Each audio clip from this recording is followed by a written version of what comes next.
మన తల్లిదండ్రులు మాట్లాడుతూ మనకు నేర్పే భాషయే మన మాతృభాష అవుతుంది. మన మాతృభాషను మనం ఎల్లవేళలా గౌరవించాలి. ఎవరి మాతృభాష వారికి గొప్పది. ఒక గొప్ప చరిత్రని కలిగియున్న భాష మన తెలుగు భాష.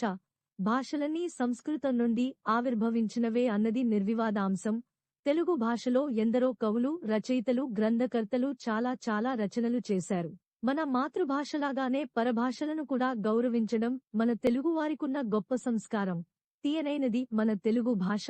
మన భాషలాగానే తెలుగువారిది మంచి మనసు.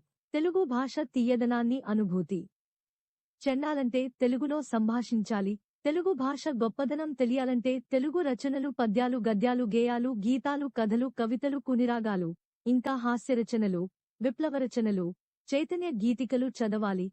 అన్నిటిలోనూ రచయితలు చేసే భావప్రకటన, ఉపయోగించే లలితమైన పదాలు, ప్రాసలు, అలంకారాలు, జ్ఞానం